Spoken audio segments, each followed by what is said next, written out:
ಭಾವೇಹಿ ವಿದ್ಯತೆ ದೇವೋ ತಸ್ವೇ ಪರಿಶುದ್ಧವಾದ ಭಾವದಲ್ಲಿ ಪರಮಾತ್ಮನಿರುತ್ತಾನೆ. ಆದ್ದರಿಂದ ಹೃದಯ ಪರಿಶುದ್ಧವಾಗಿರಬೇಕು.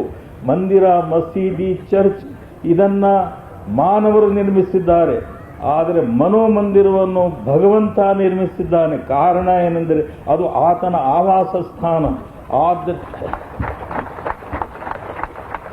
ಆದ್ದರಿಂದ ಮನೋಮಂದಿರವನ್ನು ಪರಿಶುದ್ಧಗೊಳಿಸಿಕೊಳ್ಳಬೇಕು. ಆ ಮನೋಮಂದಿರವನ್ನು ಪರಿಶುದ್ಧಗೊಳಿಸಿಕೊಂಡು ನಾವು ನೋಡುವಾಗ ಅದು ಒಂದು ನಿಲುವುಗನ್ನಡಿ ಆಗುತ್ತದೆ.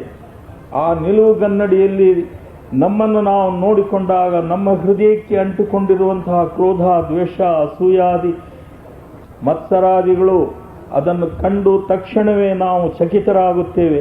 ಅನುತಾಪದ ನಿರ್ಮಲೋದಕದಿಂದ ಆ ಚಿತ್ತ ಮಾಲಿನ್ಯವನ್ನು ತೊಳೆದುಕೊಂಡು ಪರಿಶುದ್ಧ ಹೃದಯಿಗಳಾಗುತ್ತೇವೆ.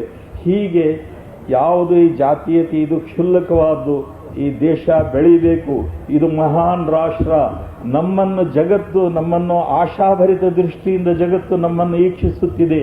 ನಾವು ಇದರಲ್ಲಿ ಆದರ್ಶವಾಗಿ ನಾವು ಬಾಳಬೇಕು.